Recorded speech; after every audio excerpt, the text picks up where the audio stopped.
I lost you. Yes, something wrong with Mr. Mick, but we're already live, so let's do this again. Music, All right. please. Music, and here we go.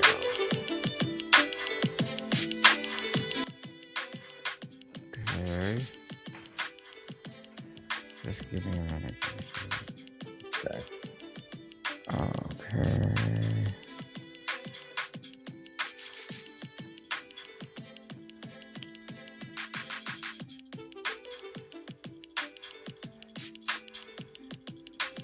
okay. Wait.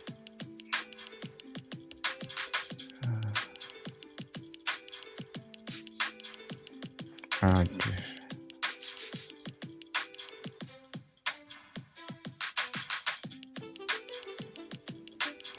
okay, part two. Part two. Hi, I'm Daniel Lucas. And this is Mick, the Doctor of Digital. And welcome to Music 101. Music 101 is created to empower music itself, and legendary icon in the music industry. Another week, another great episode. The Ian Hunter Connection, mapping the Rock and Roll Network, RIP 2025, Part 1. Yes, it's RIP RIP, which is rest in peace. This episode is about those musical luminaries who have left us during 2025. However, since we emphasize the positive, we don't dwell on negativity. And we will celebrate the musical contributions of those artists who are no longer among the living. The first part of this series points out the Ian Hunter connection, who is fortunately still among us, yet he has been connected to several artists who passed on during 2025. We are mapping the Rock and Roll Network. Indeed. So, Mr. Mick, many only know Ian Hunter as the guy from Mod Hopple. Why does he still matter to the rock and roll web you're mapping here? If you only know Ian Hunter as the guy from Mott the Hoople, you're standing on the sidewalk outside the club while the real party is happening inside. Music 101 is about walking you past the bouncer, through the smoke and the chatter right through the center of the room where the songwriters, sidemen, producers, managers, and misfits are all cross-talking in accents that stretch from the English Midlands to Memphis, from the Bowery to Birmingham. In that room, Ian Hunter isn't a footnote, he's one of the gravitational centers. Think of this series as a star chart. The name at the top, the Ian Hunter Connection, mapping the rock and roll network, isn't just a clever title. It's a way of seeing rock history as a constellation instead of a linear timeline. Constellations are patterns we draw across the night sky to make sense of scattered lights. In the same way, the Ian Hunter Constellation Network asks, if we treat Hunter not just as a singer songwriter, but as a node that lights up the whole web of rock and roll relationships, what happens? Well, when we do that, suddenly you begin to see how a wiry slash Shrewsbury, England to Connecticut raised frontman with shades and a mop of curls touches. Four artists have a direct connection to Hunter. The glam theatrics that fed David Johansen and the New York Dolls, the riff-driven British hard rock that shaped bands sharing DNA with Mick Ralphs and the Bad Company universe, the blue-collar post-war British heaviness that eventually flows into metal icons like Ozzy Osbourne, the journeyman guitar energy of someone like Rick Derringer living at the crossroads of bar band sweat and FM radio ubiquity. In addition to these four artists, others have passed on during 2025 include the heartbreak harmonies and pop rock craft of Joey Molland and Badfinger, the soul-saturated grit of Sam Moore, the church-haunted Americana of Garth Hudson and the band, the bruised bohemian poetics of Marianne Faithfull, the deep pocket stack stoop guitar intelligence of Steve Cropper, and the symphonic philosophical British rock of John Lodge and the Moody Blues. At first glance, these artists don't all sit in the same shelf on the record store, but when you start tracing who influenced whom, who toured with whom, who shared producers, arrangers, studios, managers, and audiences, Hunter keeps showing up as a reference point, a neighbor, or a spiritual cousin. To map that kind of network, we need more than a discography, we need a story. So, part one of our opening riffs, setting the terms, planting the flag, and dropping the needle on a few key tracks. that will guide the whole series. Later on, we'll dive into the specific spokes of the constellation: Ozzy, Mick Ralph, Rick Derringer, David Johansen, and beyond. But in conclusion, we'll first need to understand who Ian Hunter is and why he's such a useful center of gravity. Mr. Mick, for listeners who only know the big anthems, who is Ian Hunter really beyond all the young dudes? For a lot of listeners, Ian Hunter's life begins and ends with a single song, All the Young Dudes. A David Bowie gift, a glam anthem, a rescue mission for a band on the verge of breaking up. Fair enough. If you only get one signature song, that's not a bad one to have. But even that track, if you press your ear a little closer, already hints at the network we'll be tracing. Here's Bowie, himself a human superhighway of influences, writing a song that Hunter will inhabit so completely that many casual fans assume he wrote it. Now, add the context: the early 70s, a British rock scene wrestling with post Beatles identity, shifting from blues based hard rock to something stranger, more androgynous and theatrical. Mott the Hoople had been slogging without a breakthrough. They were a hard touring rock band with flashes of brilliance, but no decisive hit. Dudes arrives like a transmission from a different planet, but lands exactly where Hunter's voice and the world view already live: the edge of the stage, looking out as kids with nowhere to go, caught between factory life and fantasy. The narrator sounds equal parts prophet, older brother, and exhausted survivor. That stance, the weathered romantic who still believes in the saving power of rock and roll, even as he knows its limits, becomes one of Hunter's enduring gifts to the genre. If you follow that voice forward, you get tracks like All the Way from Memphis, which turns a lost guitar tour mishap into a mini rock gospel about fate, fandom, and the absurdity of trying to hold it together on life on the road. On Hunter's solo breakout, Once Bitten, Twice Shy, with a swaggering piano driven groove, masks this very British, very self aware, almost novelistic eye for relationship disaster. This connective tissue isn't just hooks and choruses, it's a way of looking at rock life that blends working class realism, people who have rent due, bosses, and limited options, glam, effect, big hair, big shades, big statements, deep affection for American rhythm and blues and country filtered through a British lens. A moral and spiritual subtext. Hunter is often asking implicitly, what is all this noise for? Is this just escape, or can it actually save you? The last question is where our Music 101 lens kicks in. The Doctor of Digital brand lives at the intersection of cultural ideas. In conclusion, Hunter's catalog gives way to hold those threads together. He's never quite a preacher, but he's always testifying. Mr. Mick, you've hinted at Hunter's background, but can you give us the biographical skeleton? Why does knowing where he came from help us understand the constellation? Ian Hunter Patterson was born in 1939 in Shropshire on the English Welsh border. Working class roots, post war austerity, the kind of place where rock and roll arrived like a rescue helicopter. He didn't grow up dreaming of stadiums. He grew up in a world where being in a band was somewhere between delinquency and deliverance. What's crucial here is that Hunter came to frontman status relatively late. By the time Mott the Hoople formed in 1969, Hunter was already 30. Most of his glam era contemporaries, Bowie, Mark Bolan, even Freddie Mercury, were a decade younger, still riding the energy of youth. Hunter, by contrast, was already looking at rock stardom from a slightly distant, slightly ironic angle. He'd lived enough life to know that the dream could turn into a trap. The age gap matters because it colors everything Hunter writes. When he sings about the kids in the crowd, he's not one of them. He's their older brother, the one who went to London, got repeatedly fired from working class jobs, survived the music industry's lies, and came back with warnings wrapped in anthems. There's always a pedagogical edge to Hunter's best work, a sense that he's teaching even when he's rocking. And here's where the constellation starts to make sense. That teaching impulse, the moral seriousness under the makeup and the sunglasses, and what links Hunter to figures like Ozzy Osbourne, who also came to fame older and wearier than you'd expect. Garth Hudson, whose keyboard work on the band's record sounds like it's channeling hymns and funeral marches, and Marianne Faithfull, whose late career work is a masterclass in survival testimony. Hunter's biography isn't a rags to riches fairy tale. It's a working musician's story, long apprenticeship, brief stardom, decades of working man's excellence, and a refusal to either cash in on nostalgia or disappear into bitterness. In conclusion, that refusal to stay vital, engaged, and honest is what makes him a useful and long-standing artistic center for this network.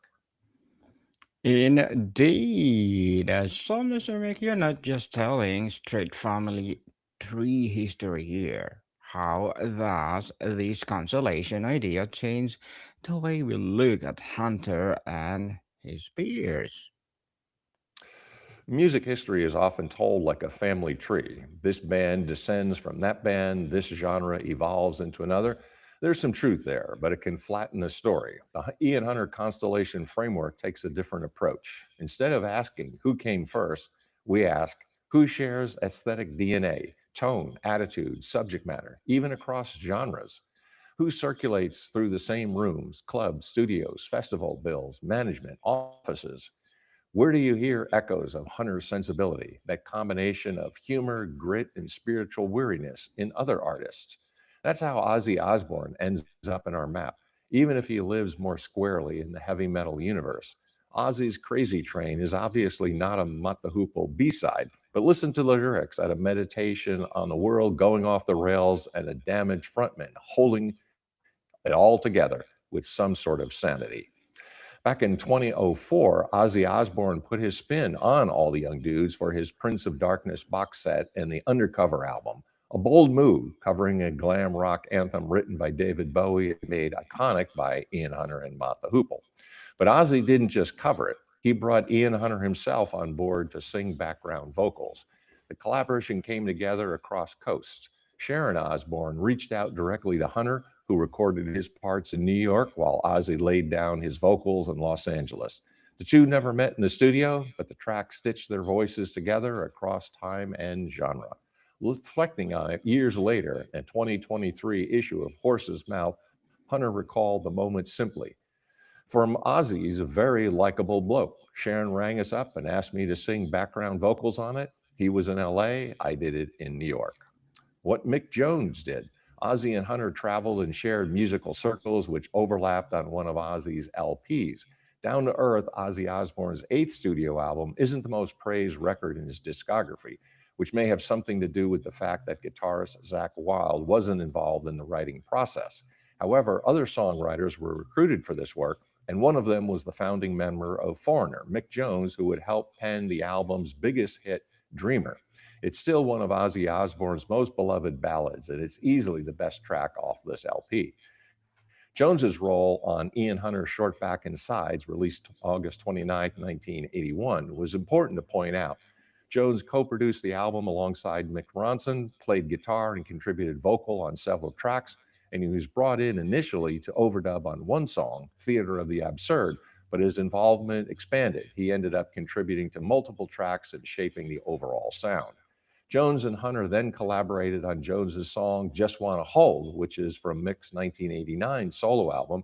Interestingly enough, the pair was assisted in the writing by none other than another Mick.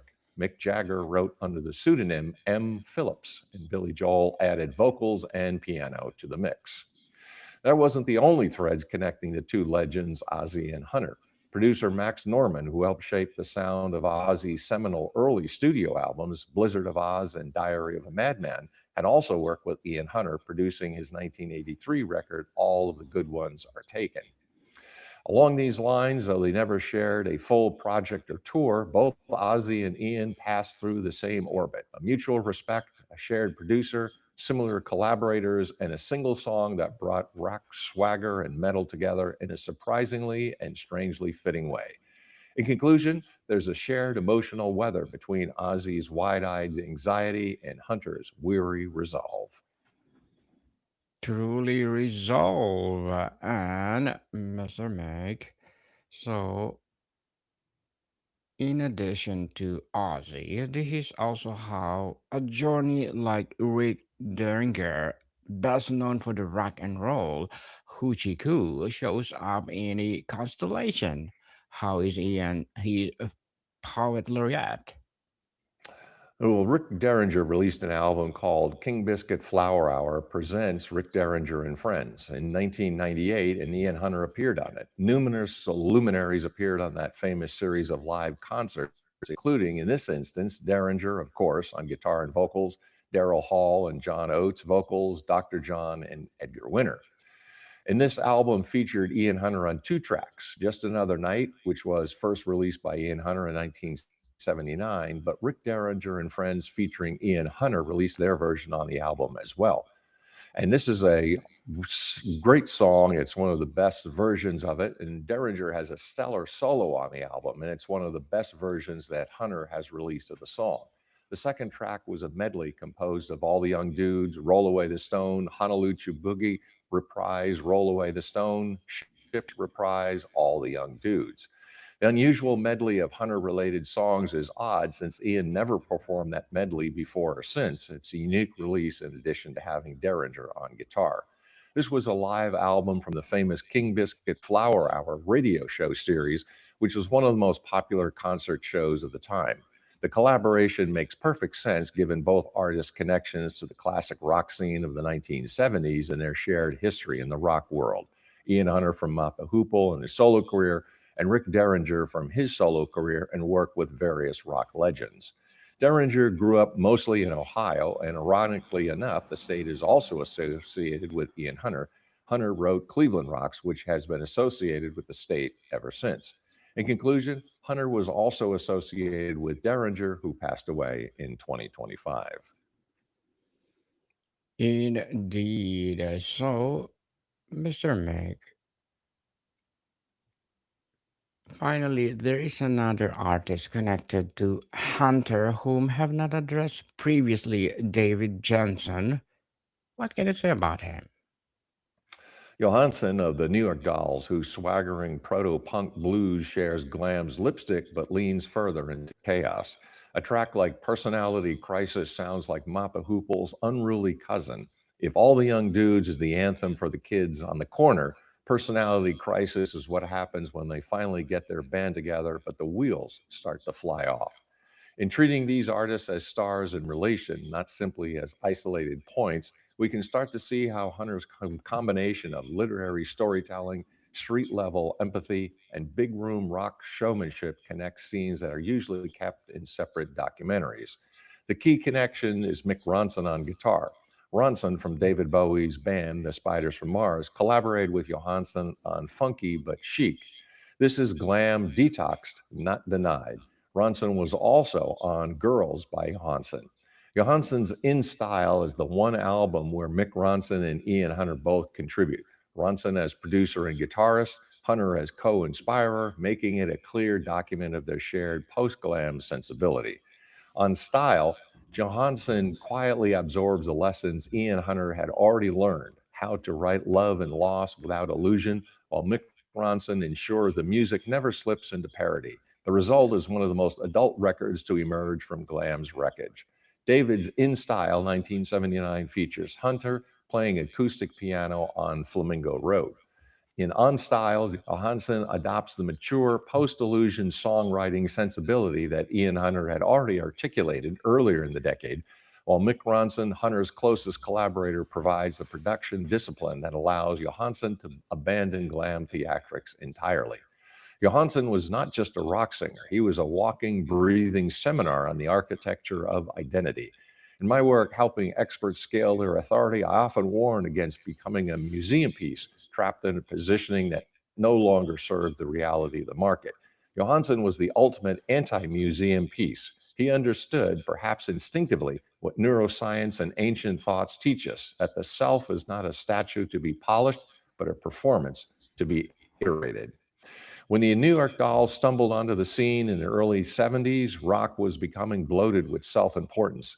Johansson and his crew arrived like apocryphal prophets, rejecting by the canon of mainstream taste. David dressed in thrift store drag, balancing raw testosterone with high camp femininity. They didn't just play music, they assaulted the rigid prevailing liturgy of rock masculinity. It was a messy, glorious disaster, but psychologically, it was a necessary corrective. They functioned like the court jesters of old, speaking truth to power through absurdity. Their lack of technical polish was the point. It was an assertion that energy, intent, and raw charisma beat technical perfection every time. They built a credibility architecture based not on competence, but on undeniable presence. Then came the pivot that confused the purist and proved Johansson's genius. In the 80s, Johansson underwent a kind of professional kenosis, a self emptying. He shed the cool leather skin of the proto punk god to become Buster Poindexter, a pompadoured, tuxedoed lounge lizard belting out soca tunes. Many saw it as a sellout. I see it as a masterclass in strategic repossessioning. Possessioning. He understood the market had shifted. Rather than becoming a bitter relic playing old doll songs to dwindling crowds, he created a character that could infiltrate the mainstream. It was performance art on a massive scale. He wore the mask of the cheesy entertainer so convincingly that he exposed the artifice of the entire celebrity ecosystem. He survived by becoming someone else, proving that authority isn't tied to a single genre, but to the authenticity of the performance in the moment. David Johansen never allowed himself to get stuck in a startup phase identity. He scaled, pivoted, and evolved, understanding that to remain vital, the credible authority must be a shapeshifter. He taught us that the mask doesn't hide the truth. If worn correctly, it amplifies it.